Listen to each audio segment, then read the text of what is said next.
Greeting once again. It's a pleasure to be back. It's a pleasure to be having this conversation with you. So, in the last week, I've been taking my time actually reading a couple of books, engaging with people on different topics and different conversations. And one of the books that I've been reading actually is the reason as to why I'm going to create this video. I'm going to do my reflections but on the same book, but also sharing some of the key insight that I gather that I feel are very critical for us to explore.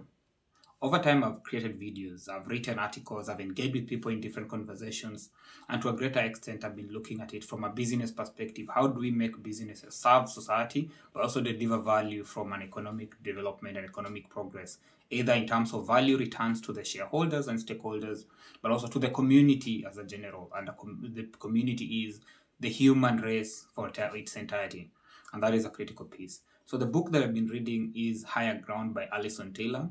How can businesses do right in a turbulent world? We understand the world is as turbulent as it can get. There's so many disruptions, so many dynamics, from geopolitical tensions to distrust and all that, which is a key pain point that we have as a society. The question is, what are we doing about this?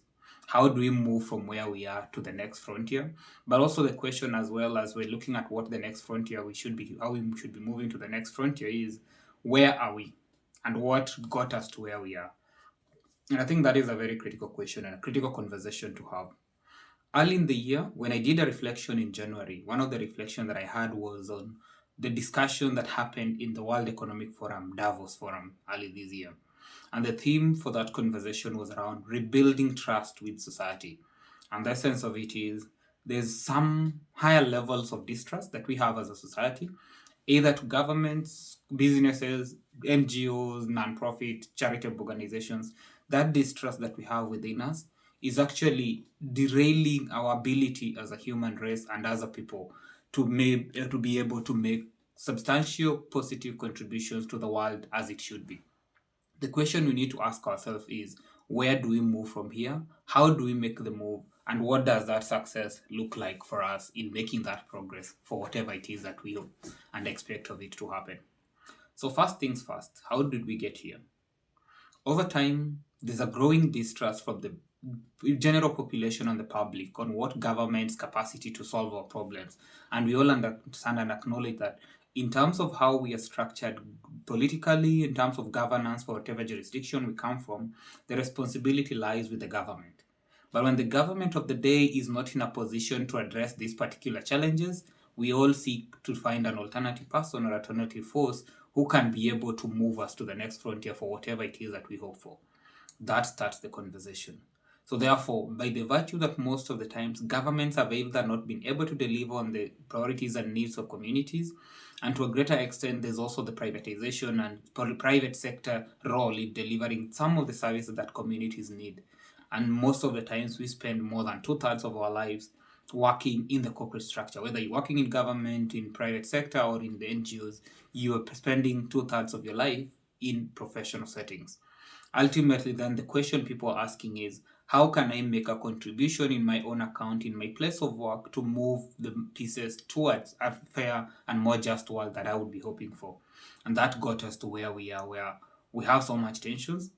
There's so much social anxieties, but also there's so much societal responsibility and expectations on corporations to do better, to deliver on its mandate in terms of looking at what value is it offering to the stakeholders that we are working with.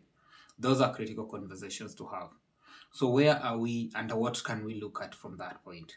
One, the expectations, the government has failed to deliver on them. Technological advancements, we are in a global world where technology permeates all the borders that we have, and therefore we are able to collaboratively engage, share insights, share perspectives, but also challenge ourselves to do better. Technological platforms, we've seen governments actually being taken down by the power of social media and young people who are actually engaging and actively driving that. The ability of access to information, which was not there in the early days, has made it possible that we can drive accountability from whichever circle of life or whichever sphere without any regard to our position in society. Whether you're high ranking or just a young person, you can make people make a decision, and actually that decision can be favorable for whatever it is. So those are advancements that we've seen. But when you move away from those advancements for whatever it is, how have corporations been addressing this, and why are we at a point where much more needs to be done? Much more needs to be done because corporations have taken advantage of the social consciousness and the growing awareness that organizations have beyond just the prioritization on profit returns to their stakeholders to address pressing needs. Is it about charitable donations? I don't think so. I think it's about doing business in an ethical way grounded on social values and responsibilities where the products and services that you're offering are addressing a particular need in the society where your beneficiaries and benefactors believe that they're getting fair return by purchasing the products or services from you. But at the same time, you're offering them by upholding and staying by the human principles, and human rights are protected across the value chain from start to the end of it. And those are some of the principles that are proposed when we talk about the fair trade agreement, all that kind of organizational priorities and principles in business. But where we are, businesses have not been able to do that. ESG, climate change, all that has become kind of buzzwords that are being used as political tools, political and marketing tools and gimmicks.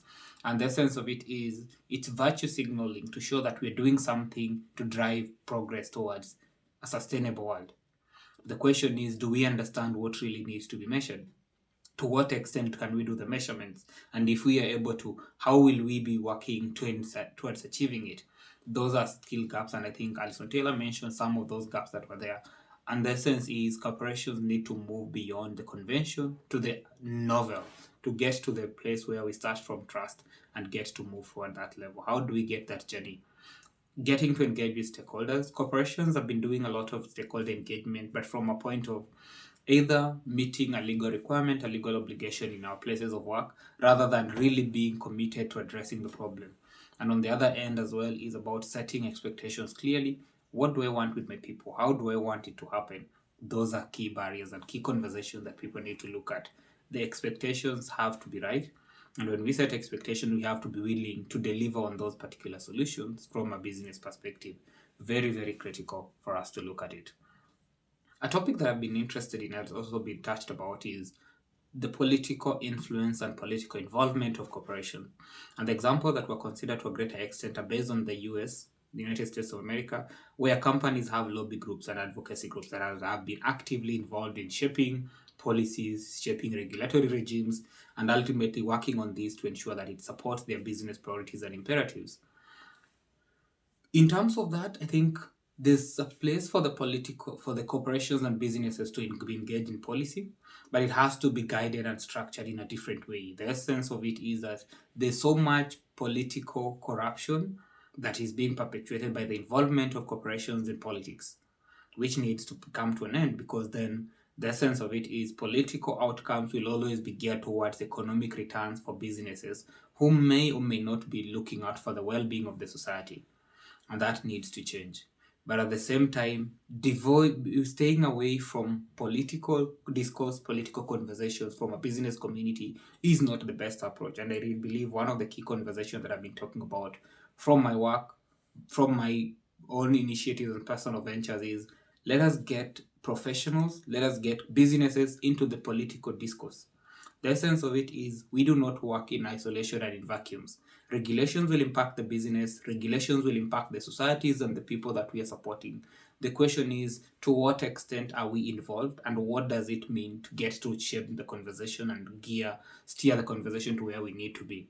That is need for clear structures and clear frameworks, guiding around lobbying, political financing, all that has to be there. And I think there's substantial need, especially in the developing world, to come into strategic outlook on how this can happen. I remember recently we had conversations around the Kenyan government and some of the contracts that were being signed by private entities. And the key concern that has been coming up is some of the political contracts or the tenders that are being signed off are based on political financing, where some corporations are perceived to have financed the political campaigns for certain leaders, and ultimately then it is payback time. That is not how to run a country, and that is how we are not going to be able to address societal challenges and expectations of stakeholders in whichever domains that we're operating in. Things have to happen in a different way. So stakeholder engagement is going to be critical, but also prioritization. And one of the key concerns that I've seen over time is that everybody is talking about climate change, environmental conservation, sustainability, governance principles, and all that. It is good to have those conversations, But oftentimes we look at it from a point of devoid cognizance of our areas of influence and our capability strongholds. So ultimately, David, would talk about maybe, for example, carbon emission from petroleum products. The question is, in my personal life, maybe I can reduce my commute time, reduce use of my own vehicle, instead use public means and all. But to what extent can you implement that at scale from a business perspective? You would look at that, but still continue with deliveries using emitting services or meeting vehicles and all that. So there's need for us to be cognizant of what are the key levers of control that we have within our domain of work as an organization to make a change in these particular priorities and principles that are critical. And where we don't have ability or capacity to, we need to be cognizant of that, and we also need to be able to acknowledge and be transparent and honest about it. Because one of the key fears that I have is that there's so much talk about environmental sustainability and governance issues, including ranging from climate change to human rights issues and all, which is amazing to talk about. But if you talk about what you're hoping to do without clear frameworks and clear controls on how you can achieve it from your corporation, most of that is not going to work. And those are some of the key things that Alison Taylor talks about in her book. And then when we move to the next frontier, what does the future look like? We need to build cultures. Unfortunately, I've seen we have corporations where most leadership is top down, and ultimately then the people who are within the local domains who are interfacing with stakeholders and beneficiaries and customers are not in positions where they influence direction, they influence decisions, or ultimately make decisions that are impacting on their stakeholders. That devoids actually gets trust out of the system, and therefore it becomes a transaction where we're just offering value for whoever needs it, but not really guided by what values are at the foundation of peace, or the conversation and the work that we're delivering. The cultures in organizations need to be invested in. And when you talk about culture, for example, most of these conversations have been around legal ethical compliances, legal compliance, and you realize that most organizations with legal ethics and risk committees or departments, you have lawyers who are looking at the legal provisions within the local statutes.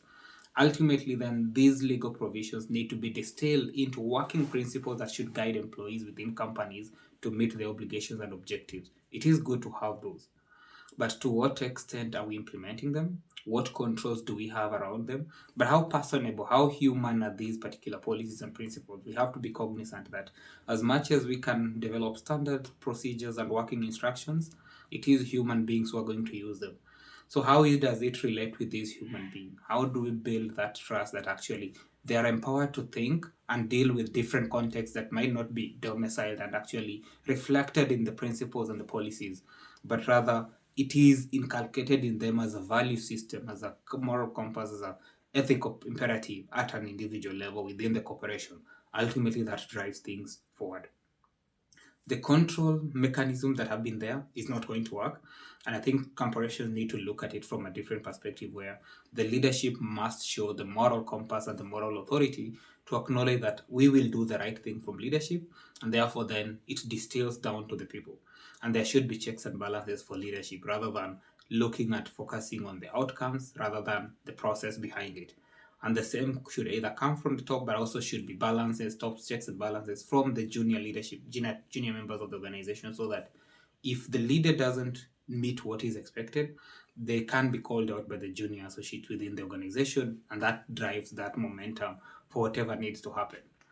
Sustainability work, structured engagement in our business corporations ultimately expects something different. And what I look at it in terms of something different at this particular moment is that you can't get 100% of your profitability and returns as you expect them within the shortest time possible.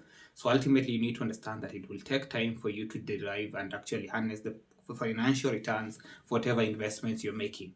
But you need to be able to give your teams the latitude, the time frame that is needed. And that comes from a point of how are we financing corporations? Are we giving them room to structure the organization to drive sustainability and to anchor sustainability principles within their core work to enforce ethical practices? Or are we ensuring that the financing instruments that are available incentivize profitability other than looking at the social impact? And that would be greater extent be linked to impact investing. And therefore then the incentive could be skewed against ethical practices but towards profitability and economic returns in the shortest time possible, ultimately impacting our ability to address concerns and needs of our societies where we operate in. So some of these pointers are critical for us to acknowledge, but it's also important to acknowledge that there is a possibility, there's substantial trust that is coming from societies, from communities, to the business community. The question is, how are we using this trust? How are we leveraging it to make a difference in our spheres of influence? From a business perspective, we need to start from our values. We need to be committed to making a difference, but we also need to walk the journey by reflecting and actually emulating what we're expecting of ourselves, but also of the society. And the last piece, we need to be honest. When you talk about transparency, it's amazing to talk about transparency, but you need to understand that when we talk about being transparent on everything and anything, it's always a signal of distrust. And that is why I want you to show me everything to make me be able to hold you accountable based on what you've shared. But the question is, can we be accountable to ourselves and be trustworthy enough to be able to share the right information? And on the same level of transparency, having all this information to the public is amazing, it's good.